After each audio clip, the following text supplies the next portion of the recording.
the headlines. World leaders expressed growing concern about the danger of a regional war in the Middle East as cross-border attacks between Israel and Hezbollah intensify. We're going to do everything we can to keep a wider war from breaking out, and we're still pushing hard.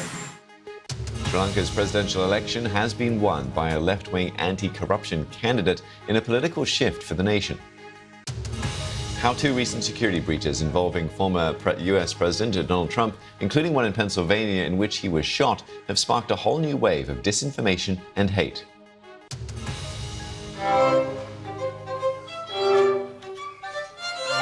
And a previously unknown composition by Wolfgang Amadeus Mozart has been performed in the German city of Leipzig, where it was discovered.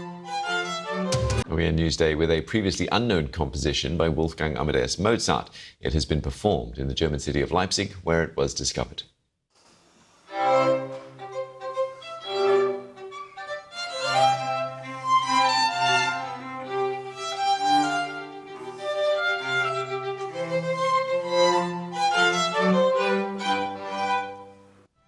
The work, which is 12 minutes long, is thought to have been composed in the 1760s, when Mozart was in his early teens. Researchers discovered it during work on a library in the city. Due to its resemblance to Mozart's most famous piece, A Little Night Music, it was subtitled A Very Little Night Music. The unearthed manuscript in brown ink on medium white paper is thought to be a copy and not penned by Mozart himself. Often considered classical music's greatest composer, Mozart was a child prodigy and died aged 35.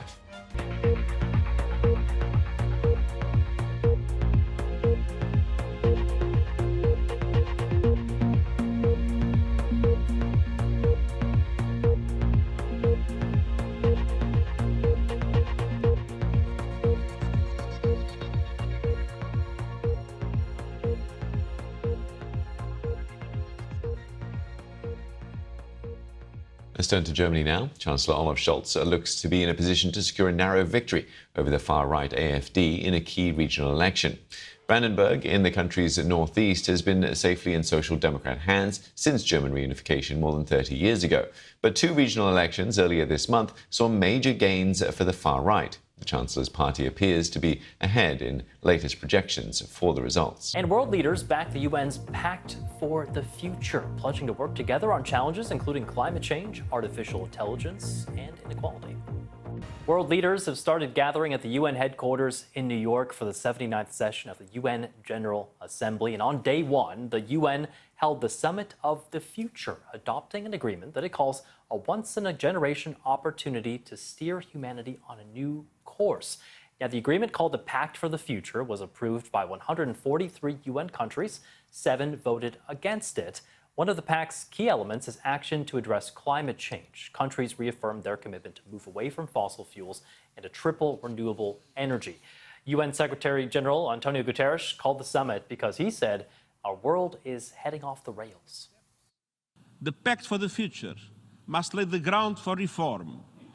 Reform of the outdated United Nations Security Council to make it more effective, but also more representative of what the world is today. The climate crisis is destroying lives, devastating communities, and ravaging economies. And we all know the solution: a just phase out of fossil fuels, and yet emissions are still rising.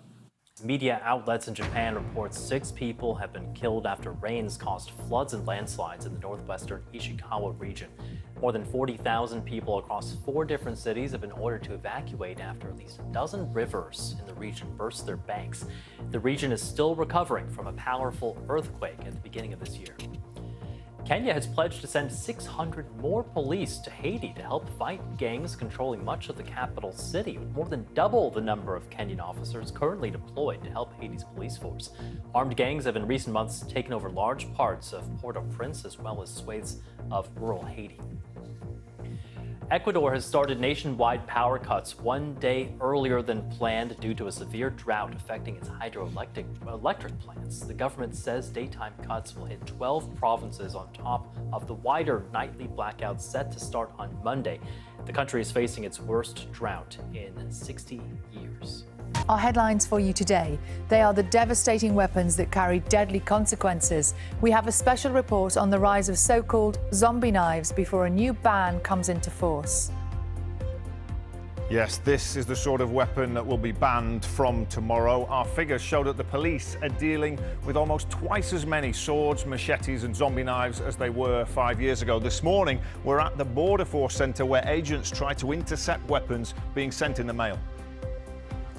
Also this morning, the Chancellor, Rachel Reeves, will promise a budget to rebuild Britain at the Labour conference, but risks being overshadowed by that ongoing row over winter fuel payments. The final phase of the long-running Post Office inquiry gets underway today, with current staff now set to deliver their verdict. Good morning. More than 50 pubs closed every month in the first half of this year. Is it time to accept last orders on this great British institution, or should more be done to help them, to support them to thrive? Let's have a look at the front pages of today's newspapers, shall we? Lots of them leading with the Chancellor's party conference speech today. We've already been talking about it on the programme.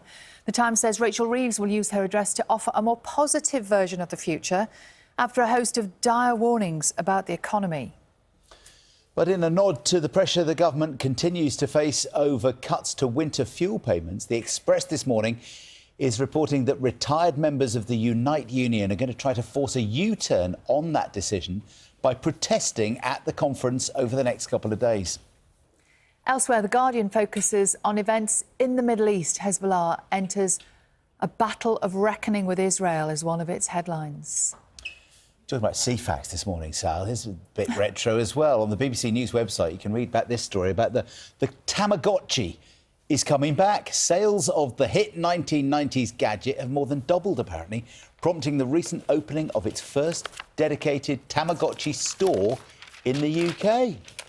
Remember those? You had to feed them and... Not actually didn't have I one. didn't have one, but I too old to have one. I remember talking to young people who did have one. Young people. There is a gorgeous story in the papers today, a brilliant picture of someone we know very well taking part in a very, very special occasion. We had Sandy Toksvig on the show last Tuesday, I think it was. We had a lovely chat to her. She was busy this weekend because she married, and when I say married, I mean she performed the ceremony. She married Bjorn Ulvaeus. She was the celebrant. She was the celebrant. She kept that quiet when she was here last week. Look, there she is. And that's actually Bjorn from ABBA. Can you believe that? He's 79, he's married for the third time, and the couple are incredibly happy.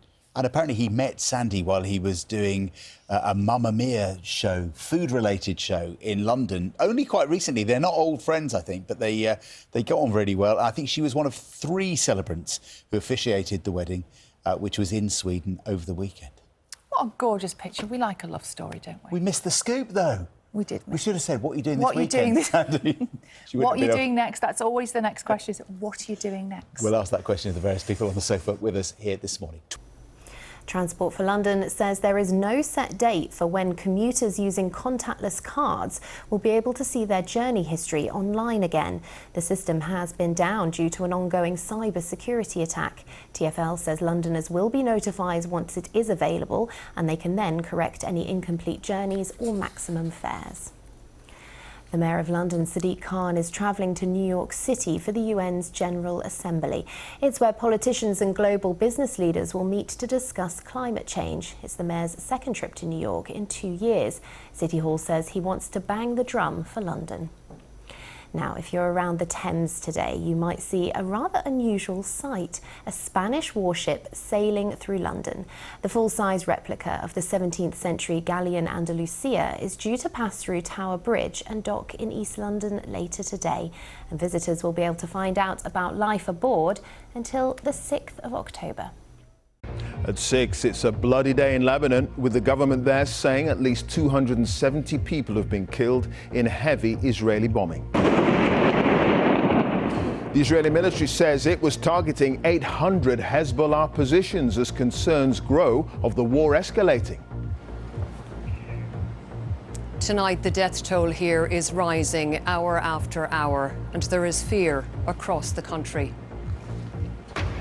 Also tonight, for the first time, the luxury store Harrods tells the BBC it's investigating current staff over rape and sexual assault allegations against the former owner, Mohammed Al Fayed.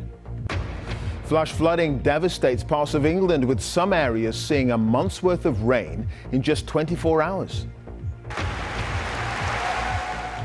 At the Labour Party conference, the Chancellor says she's got hard choices but will make fair decisions to improve the economy.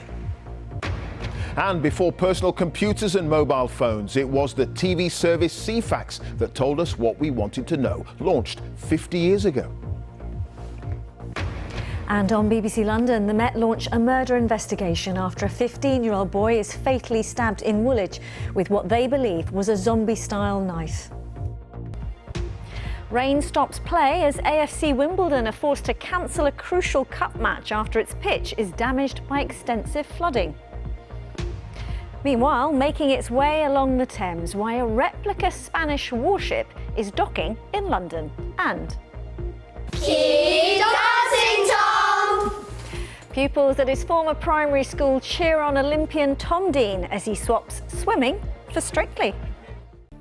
And millions of people are now able to book their flu and COVID vaccines. People are being urged to come forward to ease pressure on the NHS ahead of the winter months. Appointments are available through the NHS website, app, or by calling 119.